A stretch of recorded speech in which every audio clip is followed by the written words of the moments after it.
problems with our TV connection, so we're going to work with Shaw and Chico, see what those problems are, but this will be recorded and be on YouTube as we are in the live stream as well. So we'll get that problem figured out. And as always, we start off the meeting with the municipal safety share.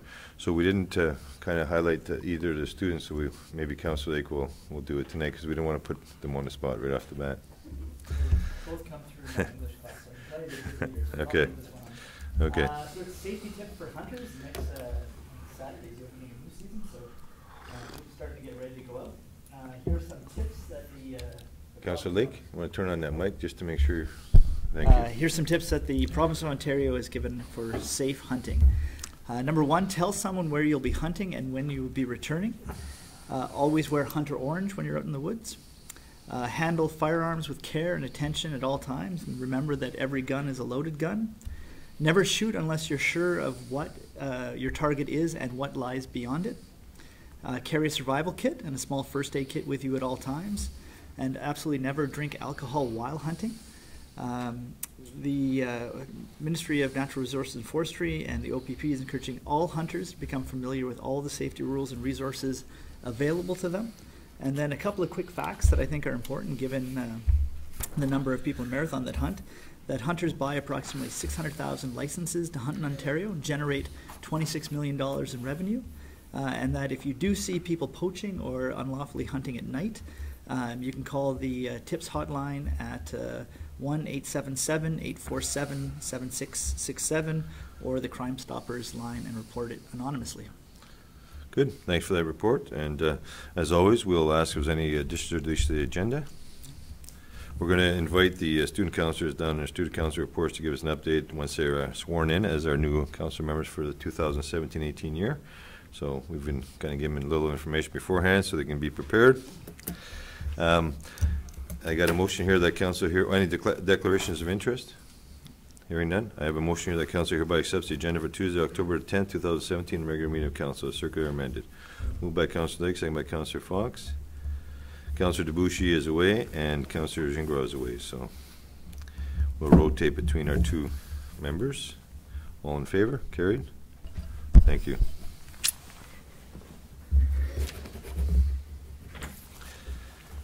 Okay, I have a motion here for the regular meetings of council that were held on Monday, September 25th, 2017. A special meeting of council was held on Monday, October 2nd, 2017. A circular amended. Moved by Councillor Fox, second by Councillor Lake.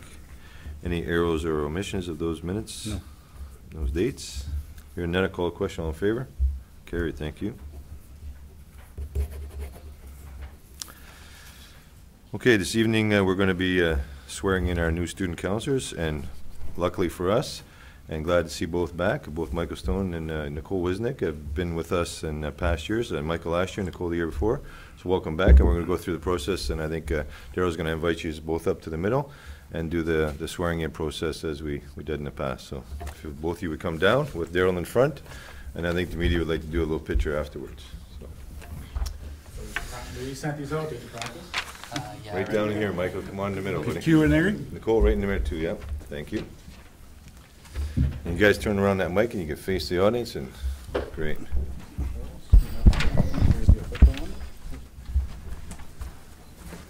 So Nicole, whenever you're ready, you want to start? Okay. I, Nicole Wisnick, have been appointed to the office of student councillor in the municipality of Marathon.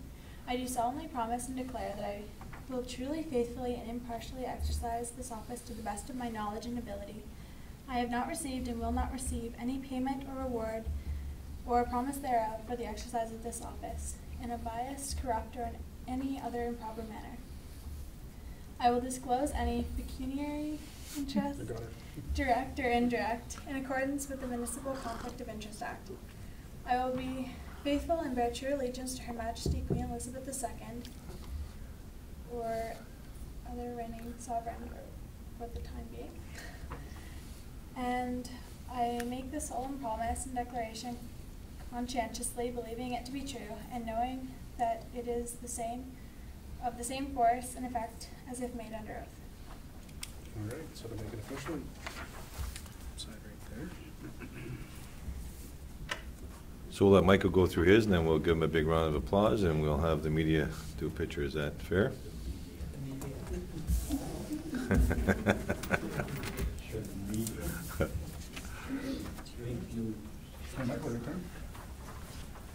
I'm Michael Stone, having been appointed to the office of student counselor in the municipality of Marathon. Do solemnly promise and declare I will truthfully, faithfully, and impartially exercise this office to the best of my knowledge and ability. I have not received and will not receive payment or reward or promise thereof for exercising of this office in a biased, corrupt, or any other improper manner. I will disclose any pecuniary interests, direct and indirect, in accordance with the Municipalities Conflict of Interest Act. I will faithfully and bear true allegiance to Her Majesty Queen Elizabeth II or any reigning sovereign for the time being. And I make this solemn promise and declaration conscientiously, believing it to be true and knowing that it is the same force and effect as if it made under oath. All right, so we can sign that in here.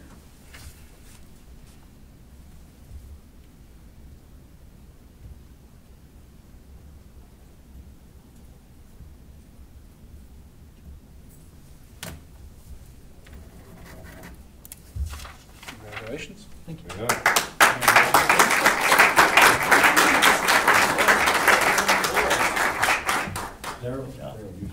Congratulations. Michael, Congratulations, Michael. Welcome back. Daryl. Get in the middle there. We'll send these Down guys. the middle, but Daryl, and then, yeah, that's pretty good. How's that? We now get to the. Just hold it in front of you. Yeah. Oh, great.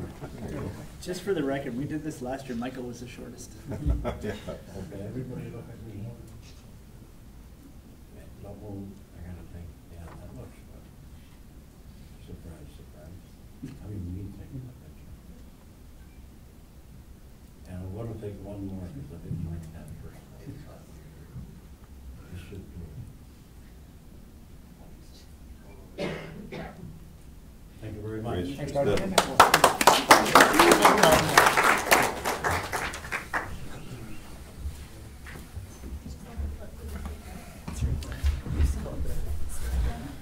Geez, the media left pretty quick. I'm still here. Oh, hi. So once again, thank you both, and I give you the opportunity to say a few words as you're just being sworn in. Or you want to go down to the student council report, we'll do that then, okay? So I'll give you a little more time to think about it. But prior to that, I just want to let the audience know as well. Marathon was just invited to AMO Conference to do a presentation on the student council program, and this is our 6th year into the program, and we're getting up a lot of traction throughout the Northwest, as well as now down even in Southern Ontario, to recognize this as a real opportunity to engage youth in your community.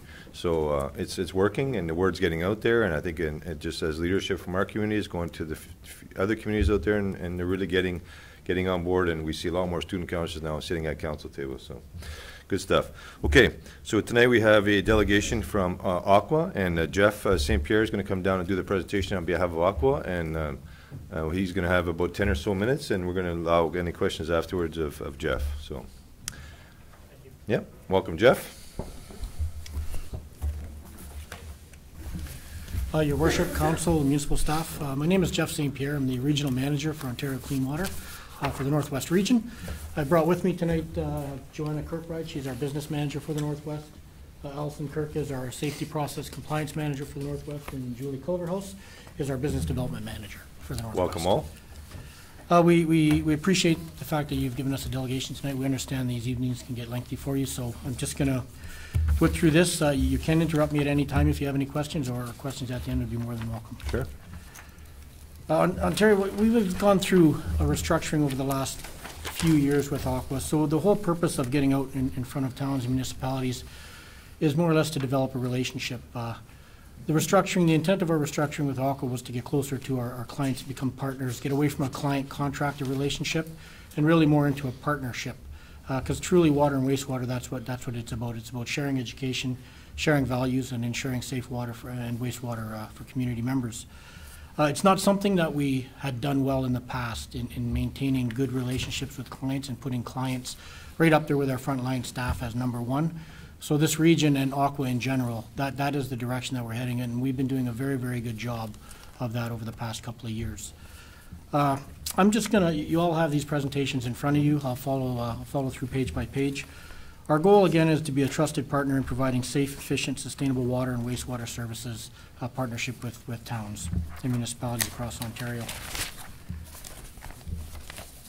Our vision is as simple as to be a trusted rural leader in water. Our mission to demonstrate service excellence through the delivery of safe, reliable, and cost-effective clean water. Our values, transparent, respectful, understanding, safe, and teamwork, again, spelling out the word trust.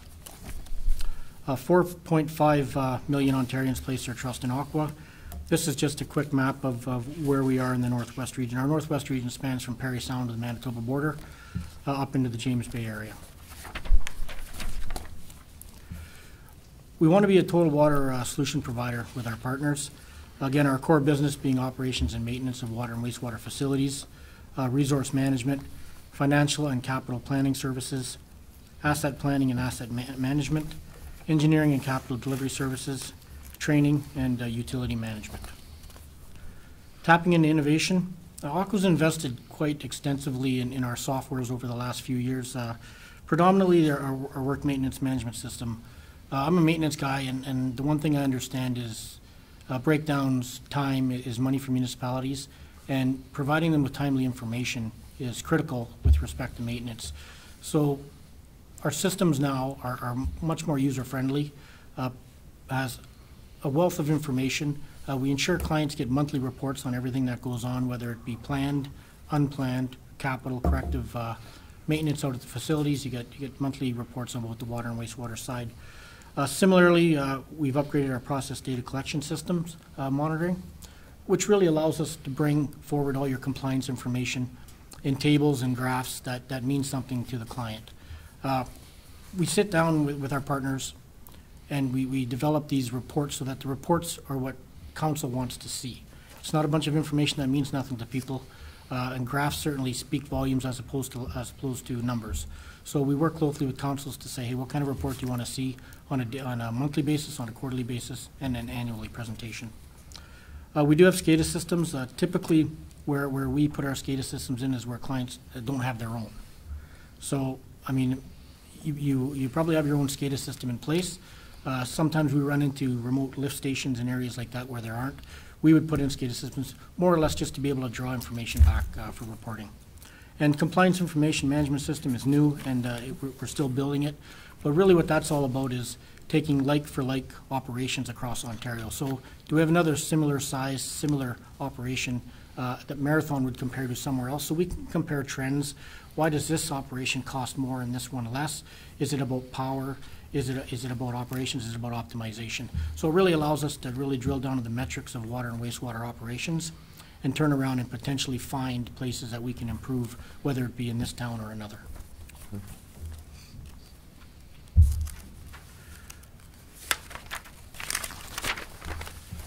Aqua's has 5 emergency teams across the province of Ontario. The one in the northwest is out of Beardmore.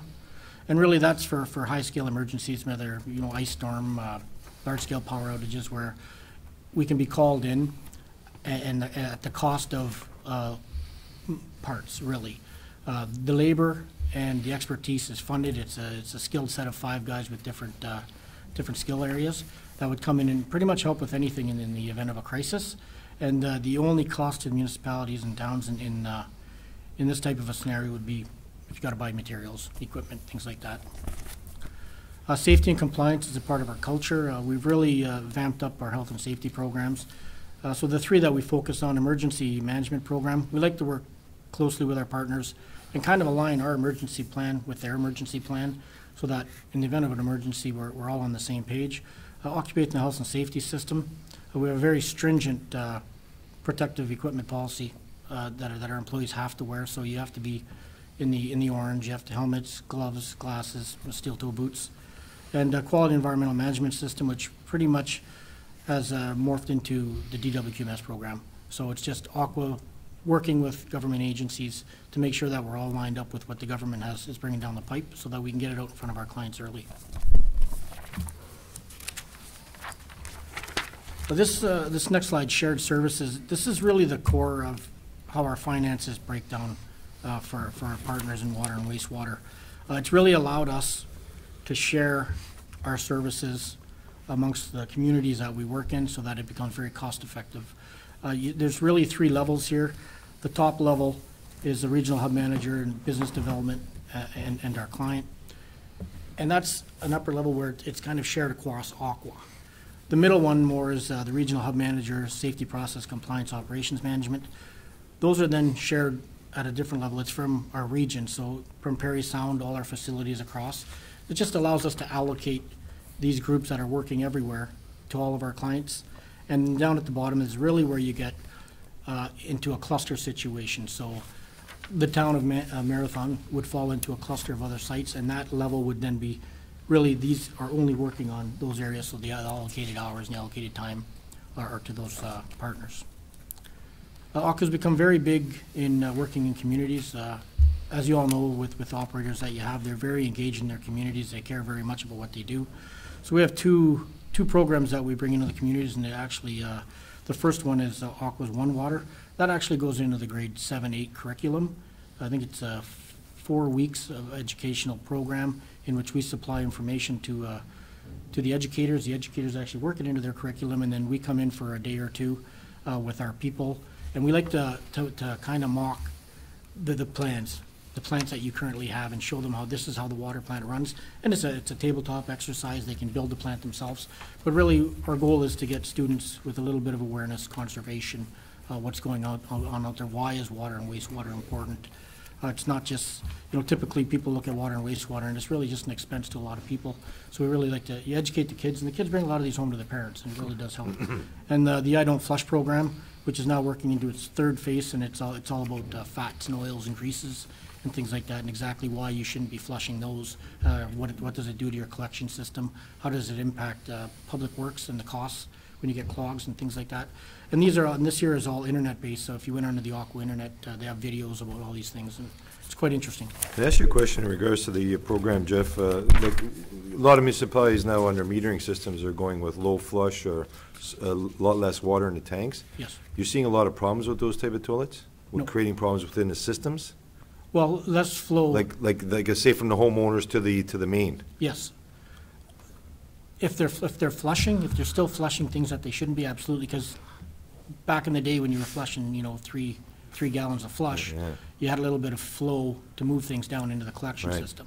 Where we see more problems with things like that are in the collection system itself, where you might have dips and valleys that normally a higher flow would help wash it down. Right. You're not getting that flow to help wash it down, so it may mean more of a cleaning frequency of flushing pipes. Yeah, and I might go back onto the municipality, and I know it's, we see, problems from time to time at roots and whatever, but I'm just wondering if that's going to be creating a new problem in the future with the lower flow of volume of water going into from the residential into the main system. I would imagine if it gets past the property line, it would be a problem for you. Yeah.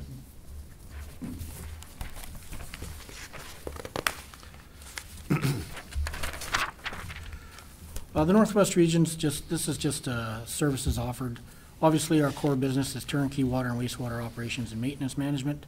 We also do vacation ORO support when operator absences or shortages present themselves. Maintenance program or capital forecasting support. Capital upgrade support, so procurement and completion of jobs right from the purchase of the equipment to turnkey services. Instrumentation upgrades, implementation support. Distribution services, we now do flushing, hydrant PMs, and swabbing. We've got our crew, this is our 2nd year of really getting involved in that across the north. Communication, a very, very big piece for us. Again, not something that we typically been very good at in the past. So some of the things that we've implemented with our partners is weekly updates with works and operations managers. So Brad McMahon, who couldn't be here tonight because he's in another council meeting, would work with Brian and make sure they're communicating weekly as to what's going on in the water and wastewater system, so the municipality and the townships are always in the know. I want to go back for a second, if you don't mind. So when you talk about distribution of service, flushing, hydrant, and PMs and swabbing, and for example, clean outs, for the sewer system, the storm sewer system, is that part of you tie that into a contract, or is that an additional service over and above the contracts? We can do both. We have contracts where we tie them into the contract and we just come in every year and we do it, and we have others that say, You know, some partners, depending on the system, if you have a very good system that's not problematic, you probably don't want to tie that into an annual service. Right. You kind of want to do it as needed. Sure, okay. And the communication piece, again, it's something that we're working very hard on because it's something that we've lacked on in the past. So weekly updates with works and operations managers, monthly conference calls and quarterly face-to-face meetings. So we like to have hopefully a water and wastewater group with the town that would work with Aqua and just have a monthly conference call and talk about what's going on, what we see coming, and then quarterly face-to-face meetings. And yearly, we like to come to council at least twice, typically spring and fall, and present to council as to what's gone on the 6 months before, what we see coming down the pipe for the next 6, and again in the fall. And in those, their performance reports, so we actually, the spring one, we talk a lot about all the numbers from the previous year, and then in the fall, we'll do a year-to-date and kind of what we see coming.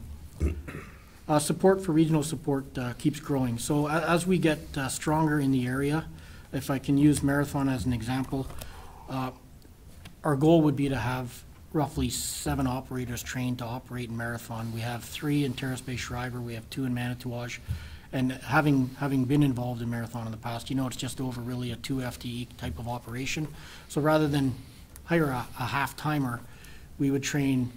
It takes a while to get everybody integrated, but you push a couple through quickly so that you have 2 full-time, 2 that are capable of coming in to support, so that you never are without 2 full-time operators in your operations.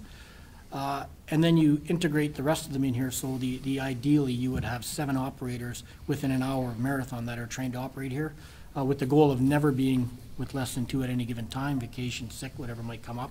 And certainly when you have emergencies, capital jobs, or any kind of maintenance that you do that might need more than 2, you bring operators in so that operations and maintenance doesn't suffer while capital projects are being addressed. And insurance savings, again, not knowing your insurance values, we have found that there's been substantial savings for a lot of northern communities by rolling property and boiler machinery into Aqua insurance. Anywhere from we've had $5,000 to $18,000 a year in insurance savings for partners.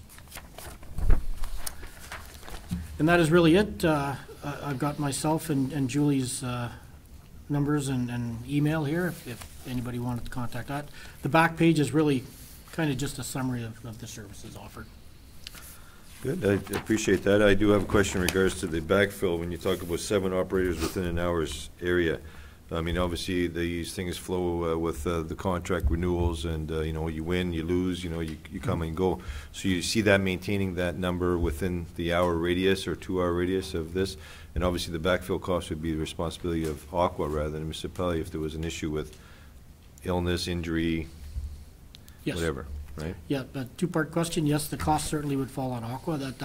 We budget those. If we're into an RFP situation, we budget what we believe needs to work. And again, our plan is no less than 2. End of story. And when you need support, they come in. If they're coming in for a capital job support, that manpower may have been built into that capital job, Yeah. but certainly in emergency situations, we get guys in here. You know, and typically, Jeff, that's a year-to-year budget item. As you say, come in the fall, you identify some capital project needs within a facility that needs to be replaced, and, Yes. you know, those are built in from year to year, right? Yes. Over and above contracts based on council's approval from time to time. Does anybody else have any questions of Jeff? No. And your worship, with respect to stability, Manitouwadge is looking at signing a 10-year deal with us. And Okay. we have, I believe, 2 years remaining on the Terrace Bay Schreiber contracts, and we have a very good relationship in Terrace Bay Schreiber. So although I can't say that that's written in stone, we're very comfortable about the staffing and the manpower we have in the area. Do you work with any of the First Nation communities? Yes. Okay. Good. Anybody else? Councilor Lake? Student councilors, have anything? No? Well, I want to thank you and Aqua for coming down and do the presentation. And of course, you know, from year to year where our contracts are looked at from a renewal, so that's the opportunity, I guess, to discuss with our Chief Administrative Officer and our Works Manager to see what's coming up over the next little while, and go from there. Great. Thank you very I much. appreciate you coming down, and thank you, ladies, for coming as well. Yeah, I appreciate your time. Thank you. Thank you. Thanks, Have a good night.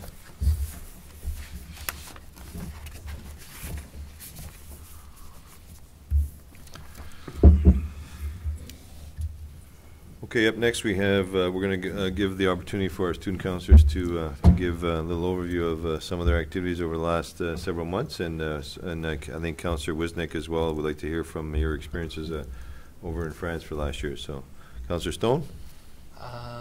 Over the summer, I was working at the Marathon Museum. Mhm. I got to learn about the town's history and Good. the surrounding areas around it. It was a very good job. Quite enjoyed it, and hopefully I'll be able to get the job again next summer. Get to meet a lot of people? Yeah. Good. Good opportunity, eh? Yeah, we're averaging like 8 people a day almost. Good. Good stuff. That's it? For the most part. Yeah. Okay, good. So we look forward to your future councillor reports from what's happening in the high school world. Councillor Wisnik. Hello. So, last year I went on an exchange to France, and I lived in Lyon, which is a city, I think it's the 3rd largest in France, and it's located towards the Switzerland border. I went to an international school, and I was put in the second class, which is equivalent to grade 10 here. And I spent the whole year in that school, and I got to learn French. I stayed with 3 different families and did volunteer work, like food banks and photos with Santa and other things like that. And yeah, I went on different trips as well around Europe. That was my year. Sounds terrible. It was a pretty good year. And in our school this year, we're doing a sports day on October 17th, and it's our team's against Manitouwadge. So the community is welcome to come and cheer on our local Falcons. And another big thing that's happening this month is on October 20th to the 21st, we're having the haunted hallway. And if you're interested, come to the school to buy your tickets. And it's about a 10-minute interval. So when you buy your tickets, you'll book a time to do that.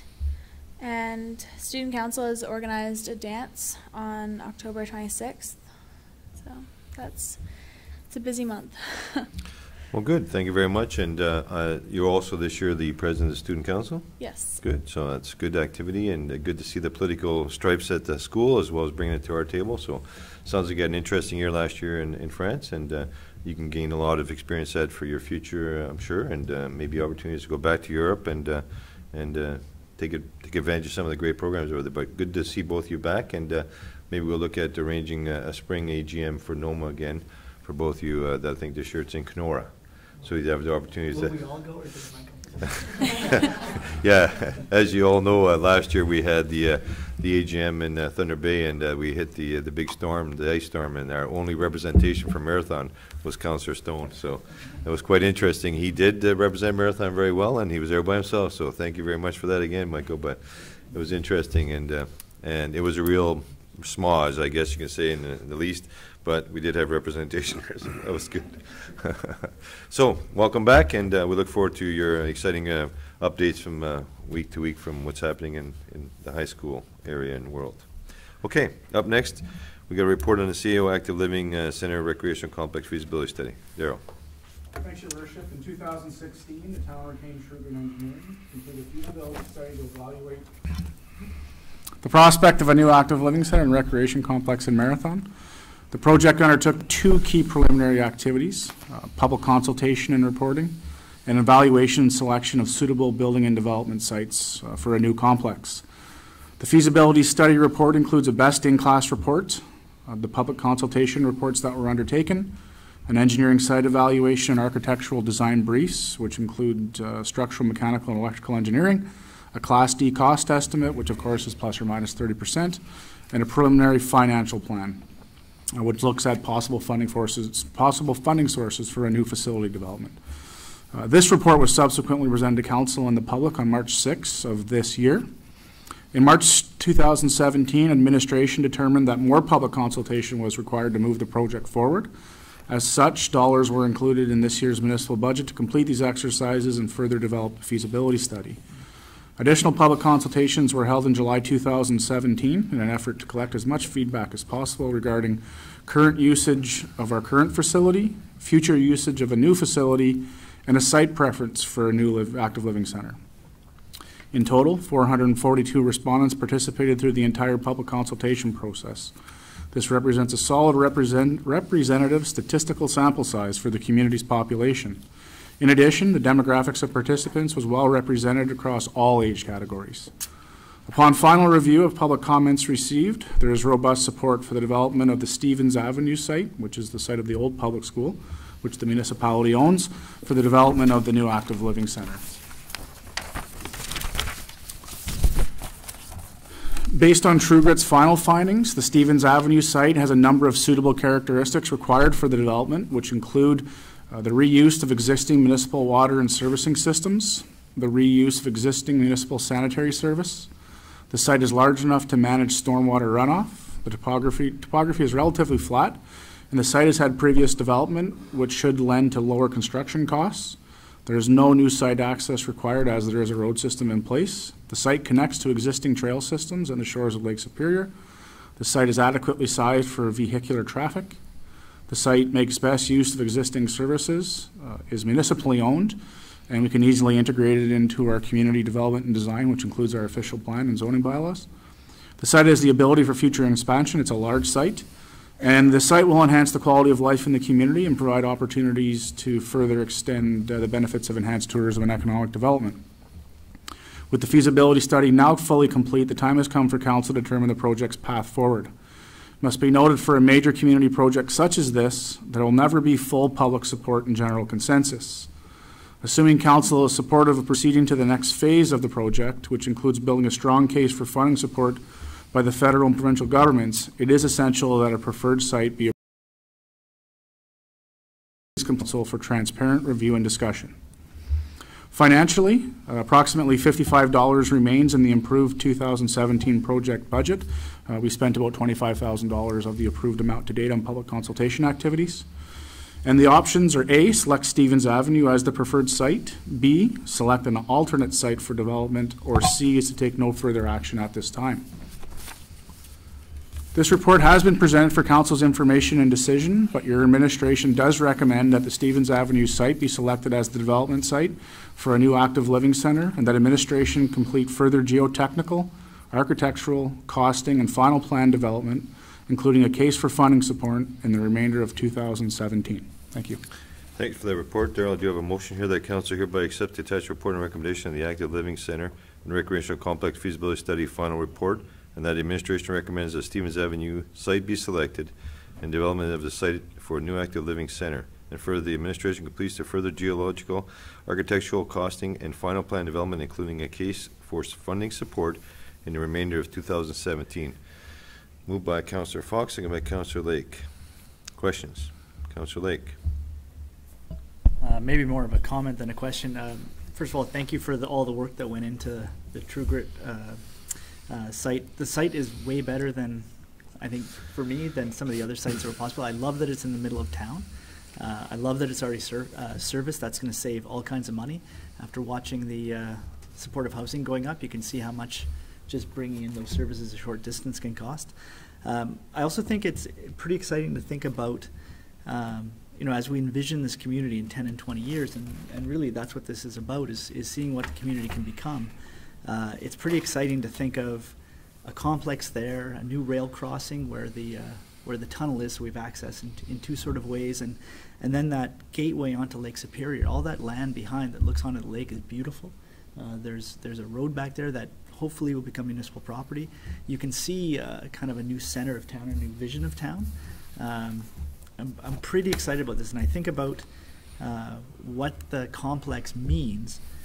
To me, it means not, you know, worrying about turning out the lights on our community, because it has been a struggle in the Northwest for so long, but about looking forward. And I get really excited when I think about doing something proactive for the future. So I'm not only support that site location, but just really excited to see this move forward, to see if it is possible. Good, thank you. Councillor Fox? Yes, and I'm totally in agreement with the location, more than what the mayor mentioned today, apparently. What I would,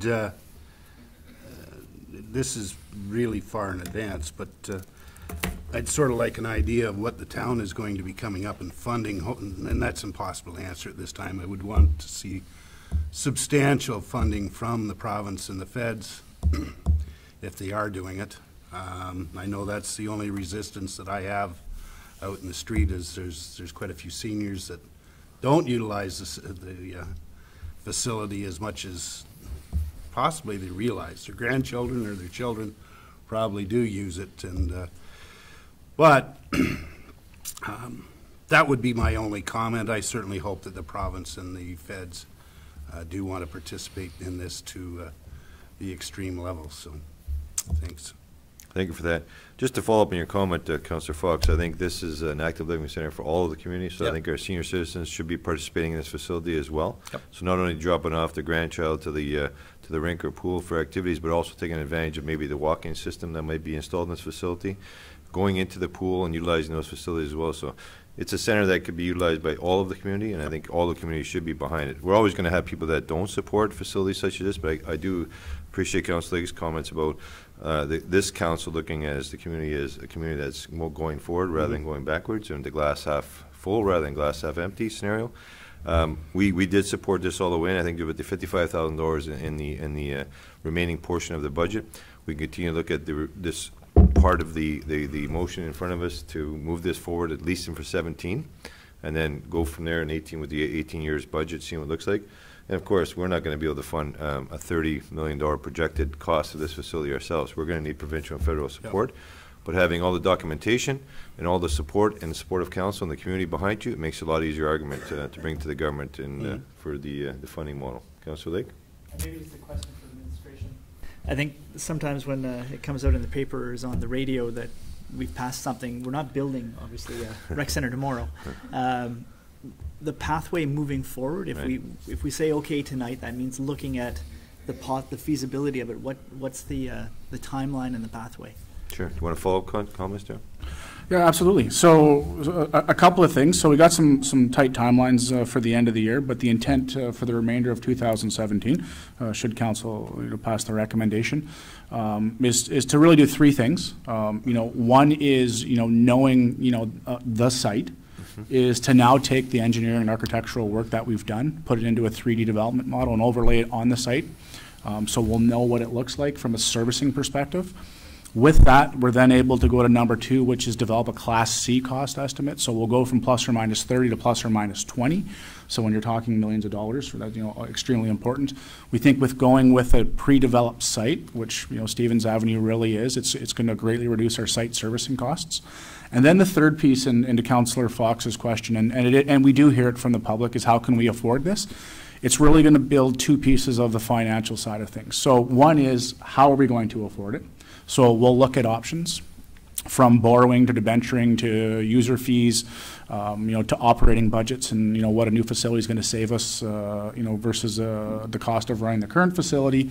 And also, an area we really want to be prepared for is, we've certainly heard that Build Canada, the details are going to roll out in 2018 from the federal government. So we're expecting there to be billions of dollars available, and it looks like recreation and new community centers are going to be eligible for, if not 2/3, at least 1/3 federal funding. So it'll prepare us to be ready for those programs when they're rolled out, and be able to make presentations at conferences such as OGRA and AMO to bring our case forward. So a lot of work to complete in the rest of the year, but I think it'll answer a lot of the questions that the public has on what it looks like, what's it going to cost, and how we're going to fund it. Good? All good? Mm-hmm. Yes. So with our student councilors present, maybe they'll be the ones in the future utilizing the facility more so, and maybe offsetting the mortgage, because there will be a mortgage at some point regardless of what the funding model is. Yep. But in reality, we all have a house mortgage. We buy a house, we pay it off over 10, 15, 20 years, similar to a facility in our community that we all utilize in the community. So mortgaging is not a bad thing. It's just, and you spread out over a many, many year program, and you have the benefit for all residents in the community. Okay. Thank you. I'll call a question. All in favor? Yes. Carried. Thank you. Okay, I have a motion here Oh, sorry. Yeah, no, I'm looking at this first one here, so. Anyway, I have a motion here, Councillor Haber proclaims the week of October 8th through 14th as Fire Prevention Weekend for the town of Marathon. Obviously, the dates are a little bit skewed because of the holiday, but that's fine. We do make the proclamation. So Councillor Lake moves, Councillor Fox second. Any questions? Call the motion. All in favor? Carried. Thank you.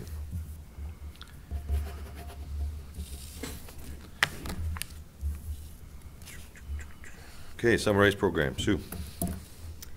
Okay, so for background, the town of Marathon has had a summer ice program from 1996 to 2008. It was eliminated in 2009 as a consequence of declining support and municipal cost reduction measures with the closure of Marathon Pulp. In April 2013, it was brought back after meeting with representatives of all regular ice user groups who unanimously agreed that summer ice was a desired program and they would support it. Discussion. At the end of the summer ice program each year, administration reviews the statistics, revenues, and public feedback related to summer ice usage. This informed data is then used as the basis to develop the next summer's programming schedule.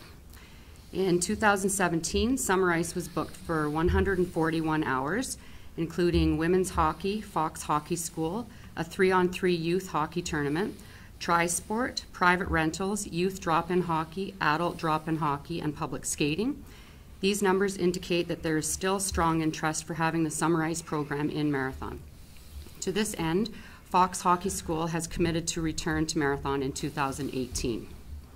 The economic impact of 2017 summer ice was positive for local businesses and service providers.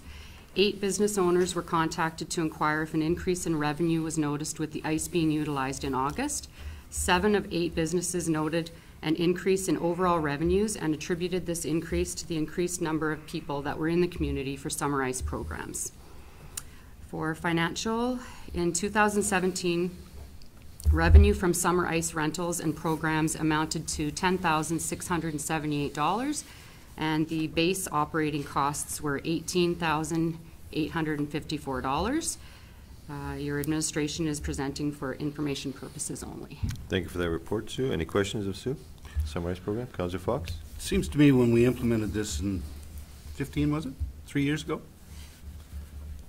This is the third summer, I think, that we operated. No, we brought it back in 12, I think. Is it that far Yeah. back? Yeah. Oh, okay.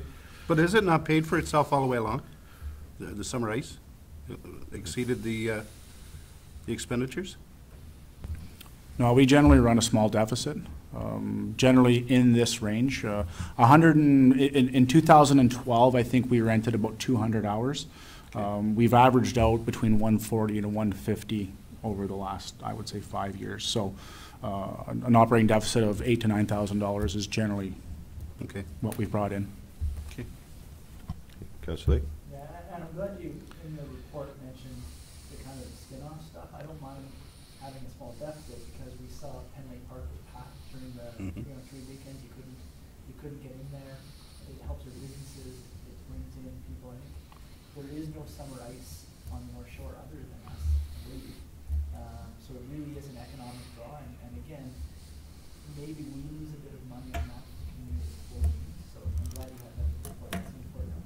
I'm thinking that through. Absolutely, and that was one of the key decisions of the council to reinstate the summer ice program, was looking at the economic impact it had in the community as well, not just the dollars and cents in the municipality. It's always nice to break even or make money, but as recreation people, you know, recreation is a real hard beast to break even or make money on in a community of our size.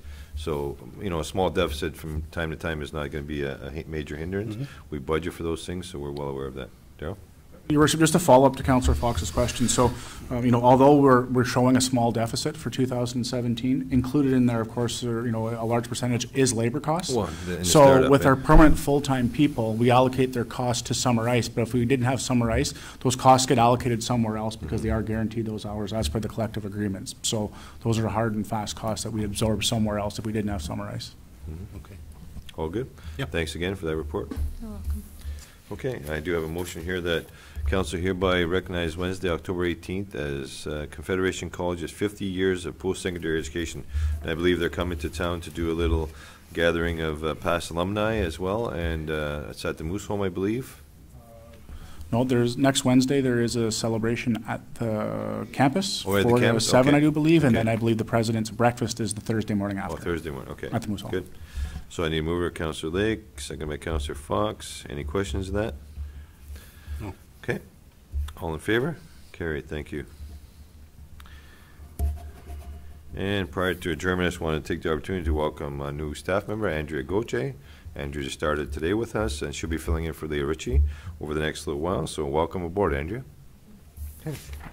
So now we adjourn at the hour of 7:45. Moved by Counselor Fox, second by Counselor Lake.